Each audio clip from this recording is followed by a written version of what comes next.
ভারতীয় জনতা পার্টি চণ্ডীতলা 5 ডানকুনি মণ্ডলের পক্ষ থেকে আজকে গণ ডেপুটেশন। আমি এই মুহূর্তে রয়েছি ডানকুনি পৌরসভায় এবং এই পৌরসভায় আজকে 20 দফা দাবি নিয়ে তাদের এই গণ ডেপুটেশন। তার মধ্যে জল নিকাশি রয়েছে, পাইপলাইনের সমস্যা রয়েছে, ভ্যাট সমস্যা রয়েছে, রাস্তাঘাটের যে লাইট সেই সমস্যা, অর্থাৎ একাধিক সমস্যা নিয়ে কিন্তু 20 দফায় দাবি নিয়ে আজকে ডানকুনি পৌরসভায় একটা ডেপুটেশন দিতে ডেপুটেশনটা দিলাম। আজকে আমাদের যে দাবি দাবা ছিল আপনারা দেখেছেন। জগাদা আসুন, এক মিনিট দাবি নিয়ে চলে আসুন।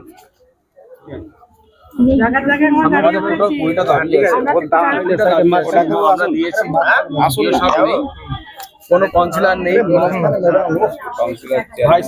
ভাইস চেয়ারম্যান কেউ নেই। আপনারা জানেন এখানকার ডানকুনির সমস্যাগুলো, জল নিকাশি ব্যবস্থা, খাওয়ার জল, অনেক কিছু আছে। দাবি দাবা আপনাকে দেখালাম, আমরা দাবি রেখে এলাম, আমরা অলরেডি জানালাম। এবার দেখা যাক কি হয় আগে। এই যে গণ ডেপুটেশন যে দাবিটা ইও সাহেবকে দেওয়া হয়েছিল, কিন্তু ইও সাহেব তো নেই, এখন দেরি হচ্ছে অনেকটা। কেউ নেই, ভাইস চেয়ারম্যান জানতেন, ওনাকে জানা হয়েছিল, দেওয়া হয়েছিল তো ইও সাহেবকে। শুনুন, ইও সাহেবকে দিয়েছিলাম আমরা, কারণ চেয়ারম্যান ভাইস চেয়ারম্যান অ্যাবসেন্ট ছিল, এখানে দেখতেই পাই না। এই কালকে প্রেস কনফারেন্স করেছিল, তাই করেছে। তো ধরুন যাকে পাই না তাকে কি করে দেবেন? এবার ডেপুটেশন দিতে গেলে তো একটা সিস্টেম আছে, একটা টাইম আগে দিতে হয়। তো উনি তো থাকেনই না, ওনাকে ডেপুটেশন প্রত্যেকে দেবে। উনি ভয়ে মরে আছেন, ফোন বন্ধ। আপনি তো জানেন ভাইস চেয়ারম্যান মাঝে ছিলই না, চেয়ারম্যান পাইনি, কাকে দেবো? পৌরসভা এখন চালাচ্ছেন যিনি এক্সিকিউটিভ অফিসার, এসডিও ওখান থেকে এসছেন, এপো আছেন, আমরা তাকে দিয়েছি, এটাই তো স্বাভাবিক।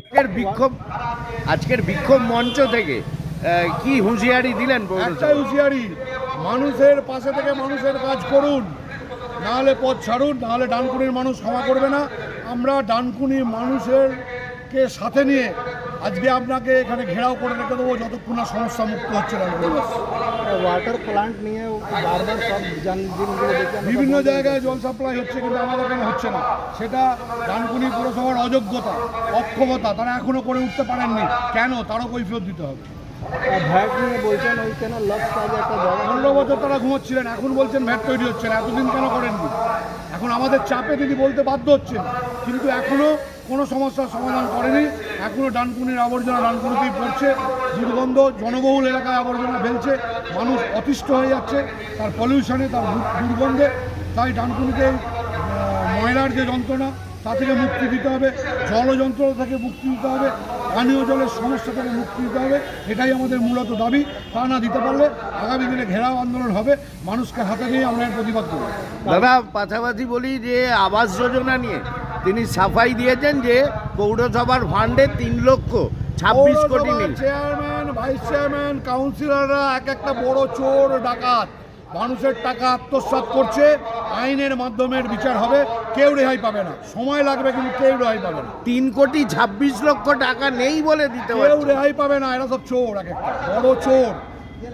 আমরা অনেক ভদ্রতায় ডিম থেরাপি দিচ্ছি না, এদের ডিম থেরাপি নয়, এদের জেলের ঘানি টানাবো আমরা, সেই ব্যবস্থাই হচ্ছে। দাদা, আর একটা শেষ প্রশ্ন, আপনিও এই পৌরসভারই এককালীন ভাইস চেয়ারম্যান ছিলেন, মানুষকে পরিষেবা দিয়েছিলেন, তখনও আপনি প্রতিবাদ করেছিলেন যে এই চেয়ারম্যান বিভিন্ন খাতে টাকা চুরি করছে। তখন চেয়ারম্যানের 3টে চুরি ধরা পড়েছে। তৎকালীন সরকার চেয়ারম্যানকে আড়াল করে একজন ব্যক্তির কেসিয়ার ছিলেন, তার এগেন্সটে এফআইআর করেছে। আমরা দাবি জানাবো যে আবার সেই সমস্ত কেস রিওপেন হোক এবং নতুন করে এই চোর দুর্নীতিগ্রস্ত চেয়ারম্যানের শাস্তি হোক। বাড়ি নিয়ে একটা অভিযোগ উঠেছে যে দুর্নীতি হয়েছে বা তারা এখনো বাড়ি করতে পারেনি, শুধুমাত্র পর্চা কয়েকজনকে ধরে দেওয়া হয়েছে। এই বিষয়টা কি বলবেন? দেখুন, আমাদের যেটা বাংলার বাড়ি নিয়ে যেটা আছে, অলরেডি পর্চা আমার কাছেও একটু আছে, আমি যেটুকু আমার কাছে আছে আমি আপনাদেরকে দেখিয়ে দিতে পারি। এই 64 জনের পর্চা, ঠিক আছে? সবার নামে কি পর্চা? হ্যাঁ, সবার নামেরই পর্চা। এবং আপনারা জানেন যে আমরা ডানকুনি পৌরসভা থেকে যে যে কাজগুলো করেছি, সেই কাজগুলোর মধ্যে আমাদের ডিপিআর রেডি হয়ে, আমাদের সয়েল টেস্ট হয়ে সব কিছুই ওখানে জমা আছে। এই যে অ্যাকনলেজমেন্টটাও আপনারা দেখে নিতে পারেন। এবং তার সাথে সাথে যে ফান্ডের জন্য প্রায় 3,26,80,488 টাকা। এই টাকাটা যদি স্যাংশন করে দেয়, মানে ফান্ড যদি অ্যালট করে, তাহলে কিন্তু আমরা বাংলার বাড়ির কাজটা শুরু করতে পারবো। ফান্ডটা কি অ্যালটমেন্ট করবে? ডিপার্টমেন্টে অ্যালট করবে, যার জন্য ডিপার্টমেন্টকে পাঠানো হয়েছে। ডিপার্টমেন্টের কাছে সমস্ত কিছু ডকুমেন্টস জমা করা হয়েছে এবং আমাদের যা অ্যালটমেন্টের যে টাকাটা হবে সেটা হচ্ছে 3,26,80,488 টাকা। এটা আমি সরকারের কাছে রিকোয়েস্ট করব, আমাদের রাজ্য সরকারের কাছে সবিনয়ে আবেদন জানাবো, যদি এই টাকাটা স্যাংশন করা হয়, যদি ইনস্টলমেন্টে যেমনভাবে দেওয়া হয় সেরকম যদি করেন, তাহলে এই গরিব মানুষগুলো, আমার এই 16 নম্বর ওয়ার্ডের মানুষগুলো উপকৃত হবে। বুঝতে পারছেন, এই 20 দফা প্রায় দাবি, সেই দাবি নিয়ে কিন্তু আজকে ডানকুনি পৌরসভায় তারা একটা গণডেপুটেশন দিতে এসেছেন। তার মধ্যে যেটা দেখা যাচ্ছে যে খালের যে নিকাশি, জল নিকাশি, ভ্যাট নিকাশি, এই সব বিভিন্ন রকম দাবি নিয়ে তাদের আজকে গণডেপুটেশন। এ বিষয়ে আপনারা কি বলবেন অবশ্যই কমেন্ট করবেন কমেন্ট বক্সে। আর এই ধরনের খবর পেতে নজর রাখবেন ডিএনএন বাংলায়। ডিএনএন বাংলা সবার মনে সবার।